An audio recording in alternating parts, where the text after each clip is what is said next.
નમસ્કાર, એક ભારત ન્યૂઝમાં આપનું સ્વાગત છે। સરહદી વિસ્તારમાં મણી રણુજા ગણાતું રાજકોટનું રામાપીરનું મંદિર।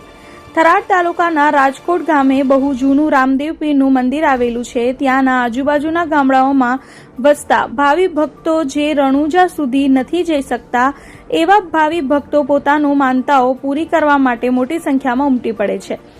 આજ મોટી સંખ્યામાં ભક્તો ઉમટી પડ્યા હતા।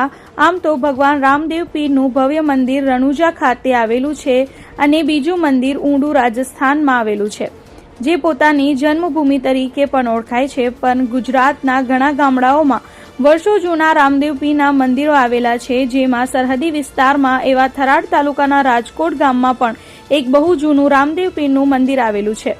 ત્યાંના આજુબાજુના ગામડાઓમાં વસતા ભાવિ ભક્તો જે રણુજા સુધી નથી જઈ શકતા, એવા ભક્તો પોતાની માનતાઓ અહીં પૂરી કરે છે અને રામદેવ પીરના ભગવાન પણ પોતાને શરણે આવેલા ભક્તોને ક્યારેય નિરાશ નથી કરતા તેવી ભક્તોની શ્રદ્ધા છે।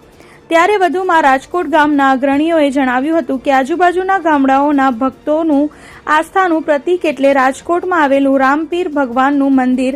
અહીં ભાદરવા સુદ નોમના દિવસે નેજા ચડાવવામાં આવે છે, જેમાં ગામના આગેવાનો, વડીલો અને યુવાનો જોડાઈને દર્શનાર્થે આવેલી ભાવિ ભક્તોને કોઈ તકલીફ કે અસુવિધા ન પડે એના માટે ખડે પગે સેવા આપે છે અને ભગવાન રામપીર પણ એમની સેવા ક્યારેય વ્યર્થ નહીં જાય એવી આસ્થાઓ પૂરી પાડે છે।